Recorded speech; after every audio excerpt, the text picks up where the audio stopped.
So I've been a crocheter for years. Some of you may be newer to this, but some of you have probably been crocheting as long as me or longer. And we've all used lots of different tools. We've probably used wooden hooks, bamboo hooks, aluminum hooks, steel hooks. You try them all over the years. And every once in a while, you find the right tool for you. Not only does it work beautifully, but it is just beautiful, and you absolutely fall in love with the story of how it's made. This is part of that story. We are going to hit the road, and we are going to travel to Columbia, Missouri, and we are going to visit Rich and Becky at Sawyer Creek Artistry, because Rich and Becky make these incredible interchangeable crochet hook sets. I know what you're thinking, interchangeable like Tunisian, right? Because you've got the cord, like interchangeable knitting needles.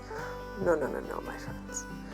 These beautiful hand-turned handles, and we're carrying these, so you'll be able to get these from One Big Happy. I'm so excited about that.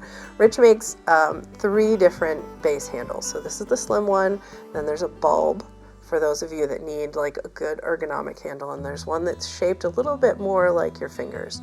This is the right handle for me, and this is the magic. That's the hook, folks. That's the hook. There's a little spring in there that puts a little bit of tension on it, and it snaps into place, and you can crochet with it, and they come in these great sets. So if you want to change sizes, you just change sizes and you keep going. Let's head down to Columbia and see just how they make these.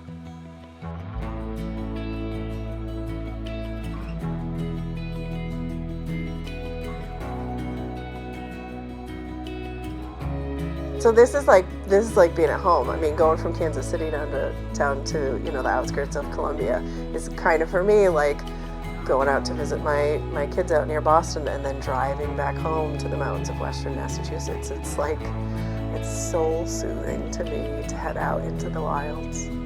There's nothing like hitting up the convenience store and loading up on ridiculous road trip snacks. I mean, if you don't have a box of Little Debbie in the car, are you even road tripping?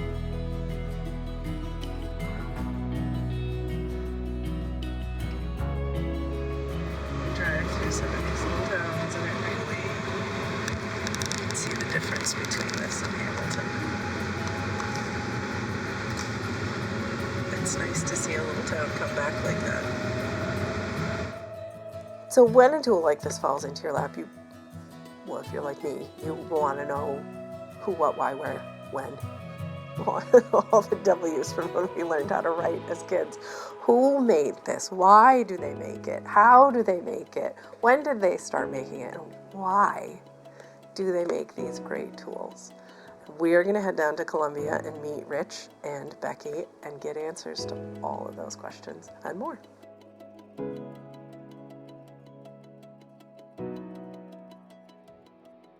All your hooks slide right into your handle. Most people find it's much more comfortable to grip than the little aluminum hooks. And so you've got your crocheting going on, and there's all your 9 handles, 1 here and then 8 more in the box. And then there's a space, and you can close it up when you're done. The size hook that you're using, you can stick inside. So, I was using the J hook on this, and then put it away in the box. People are lined up waiting to buy. Oh, that's great. Oh, yeah, it's a lot of fun. Yeah. Well, like I was telling you, up to the beginning of this year, 12,000. I mean, that's, they say you have to do something 10,000 times to get, and that is kind of true. I don't really think about what's going on when I'm turning. When I'm actually really turning, it just kind of happens. I mean, yeah, I am aware of what's going on, but a lot of it's pure muscle memory, and I can feel it. I know when I've done it, and there are times when I sort of push the envelope going, as I do a little bit more, that's when the piece blows up on me. It's like, yeah, you should have known better. But I could see it coming. It's not like it's unexpected. Right. Which that's a lot of fun. And this is where the magic happens, right here. This is a great workshop, Rich. Wow, look at these colors. And this is really kind of unusual. I mean, the people that make this, I get it from a mill up in Maine. My neck of the woods in There New you go. England. There you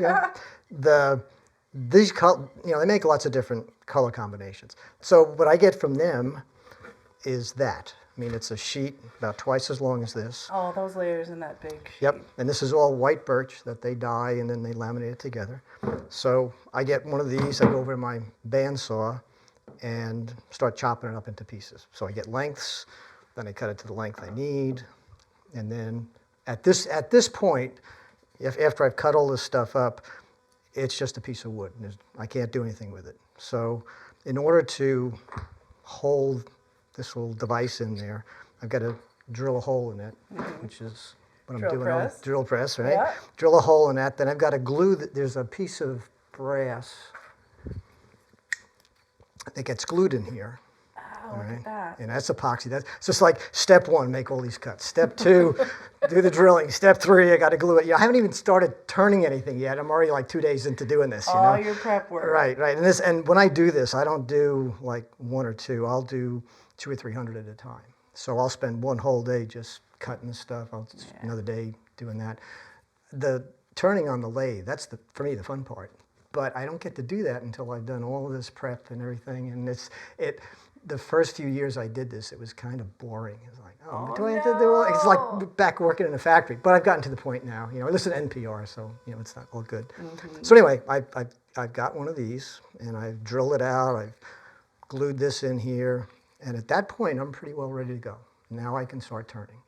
So I go over to the lathe, set everything up, and when I turn, I look at it like, all right, today I'm going to turn X number of pieces.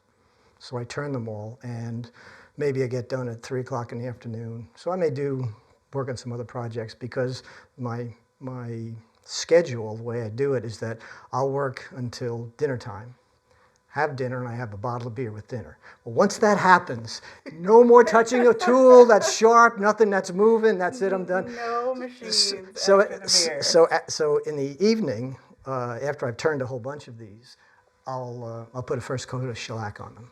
Yeah. And then the next evening, I'll put the second coat of shellac on, so that I figure I can't hurt myself with a paintbrush. I can't shellac. If I do, I'm in a bad way. So that's typically the series of steps that I go through. Then once it's been turned, it's been shellacked, then I buff it. I've got a lathe over there with a buffer on it. I'll buff it with carnauba wax, and at that point, it's done. It's finished. We're ready to go. I put the final assembly, which would be the little thing in there, pack them up, and we're ready to go to the next show. To me. They go to you. Yep, that's right. Now that's using these. That's the laminated one. Now I also use local wood. I don't use any exotic woods because I see no reason to cut down tropical wood in order to give somebody a little. When like we this. have beautiful domestic wood. Right. That brass piece in. Yeah, so these are ready to turn. Yeah, these are ready for the lathe. So my first conversation with Rich was actually a follow-up to a conversation with Becky, and it was super business focused. And we have these products, and they seem like a good fit with your business. We should get together. And I'm a busy lady, so I was like, yeah, send me an email and I'll look at your stuff. And they said, no, you should really see it in person. All right, so. And I said, all right, okay, well, the next time I'm out in Missouri, I'll take a look. And we got together, and boy, were they right. You really, you gotta see this in person. But beyond that, we found that we had so many points in our history in common. There's a point in Long Island. I went to school there. Rich lived out there, working in theater, backstage theater. So it was just, you meet people in your life that are in completely different places than you are, and you think, oh, you know, a nice person will have a nice conversation, and you find all of the places where your lives intersect and just how connected we are, and it just makes everything better. It just makes everything clearer about, you know, who we are as human beings and how important the work that we do for ourselves can be for those around us.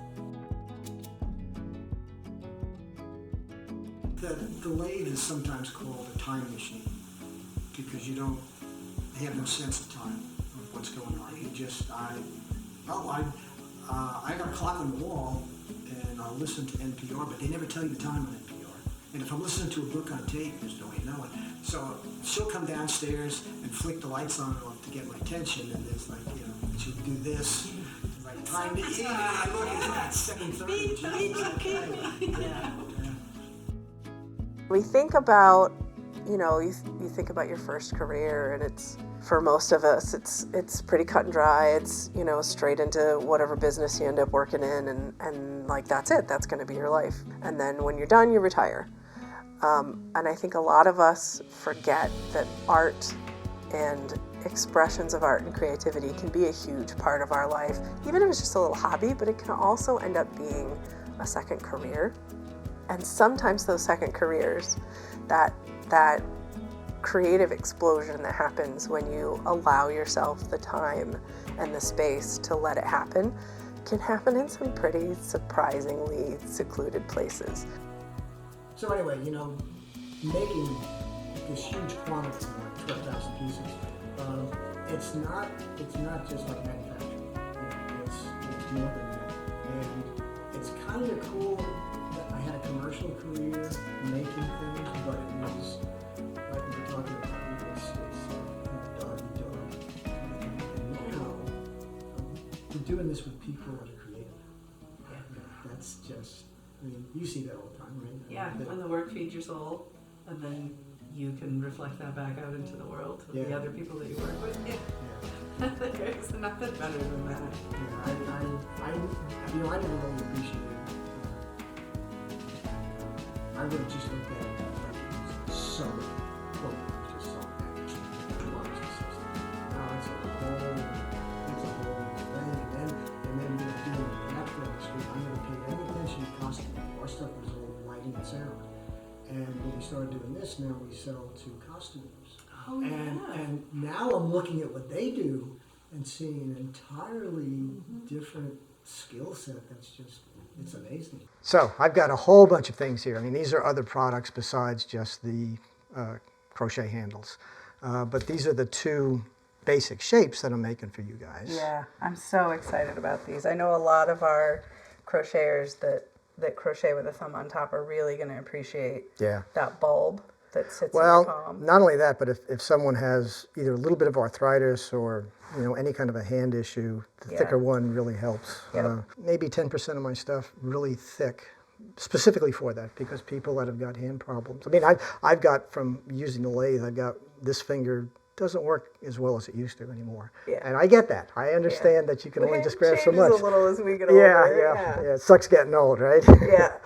So yeah, I'm again just so excited about bringing these products to our customers. I mean, this handle is the one that works for me because I hold my crochet hook like a pencil, and I roll a lot, and just the balance. But if you do the overhand, the other one, the bulb works great. Yeah. The balance on these is just beautiful, Rich. And many of us get into crafts for this reason. There's lots of things out there that we want, but we don't necessarily want to pay the retail prices, so I could make that. And that begins your journey on figuring out how do I make that? What are the skills that I need to make that? And then at some point, a lot of us sort of get into like the business mindset of, well, I can make these things, I can sell these things, or I can turn my skills in this into some kind of business. And then eventually you circle back around to, but some of this needs to be for me. And that just helps to build and strengthen everything else about what you're doing and helps to build the success of what you're doing. And so I think Rich and Becky taking the experiences that they've had in their lives and using that as you know, the underpinnings and the support for expressing their creativity in this way helps to strengthen the business that they are building and helps them to make better connections with the folks that are out there that are going to use their products. It's just when your heart and soul is whole and supporting what you're doing, it just makes such a better product. I know I really enjoyed my day visiting with Rich and Becky from Sawyer Creek Artistry. If you're at a point in your life where you're doubting your creative fulfillment, never think that it's too late to find that perfect expression of your, inner artistic passions. You build a whole second career out of it and find a whole new community of creators. And if you liked this little road trip and would like to see more highlights of some of our favorite vendors and people in our crafting community, drop us a comment below, like and subscribe. Let us know what you want to see at One Big Happy.